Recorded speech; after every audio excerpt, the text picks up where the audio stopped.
আসসালামু আলাইকুম রহমতুল্লাহ। প্রিয় দিনী ভাই বোনেরা, একজন মুমিন মুসলমানের সর্বোত্তম কাজ হলো আল্লাহ তাআলার ফরজ হুকুম আদায় করার পরে সে জ্ঞান অর্জনের জন্য বের হয়ে যাওয়া, চিন্তা ফিকির করা, জ্ঞান অর্জনের জন্য জানা বুঝা, যে জানার মধ্যে থাকবে আল্লাহ তাআলা সন্তুষ্ট, আখেরাতের চিন্তা ফিকির এবং মানব জাতির কল্যাণটি। হাদিসে বলা হয়েছে, যে ব্যক্তি ইলমে শিক্ষা করে এবং অন্যকে শিক্ষা দেয় সে হলো সর্ব উত্তম ব্যক্তি। তো একজন শায়েখ বর্ণনা করেন যে হুজুর পাক সাল্লাল্লাহু আলাইহি সাল্লাম বলেন, আমার উম্মতেরা ততক্ষণ পর্যন্ত নৈরাশ হবে না যতক্ষণ তারা এই জ্ঞান অর্জনের তাকিতে চিন্তা ফিকিরে থাকবে, জ্ঞান অর্জন করবে আল্লাহ তাআলার সন্তুষ্টির জন্য।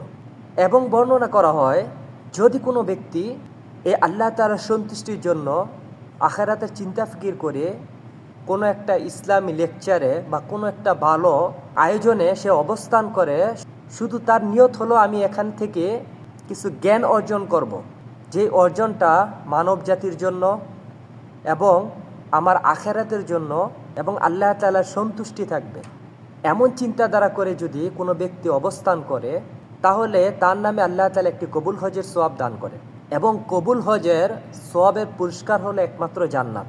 তো আল্লাহ তাআলা তার জন্য জান্নাত পুরস্কৃত করে রাখেন। তো দেখেন, আমরা চিন্তাধারা করে পাই না কিভাবে আমরা সময়টা কাটাবো, অথচ এই মুমিন মুসলমানের সময় কাটানোর মধ্যে কত বড় পুরস্কার আল্লাহ তাআলা রেখে দিয়েছে।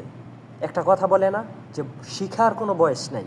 এই জন্যই বড় বড় আল্লাহর ওলিরা, বড় বড় শায়েখরা সবসময় বলে, তারা বৃদ্ধ হয়ে গেছে তারপরেও বলে, আমরা এখনও শিখতেছি, এখনও পড়তেছি, এখনও জানার জন্য চেষ্টা করতেছি।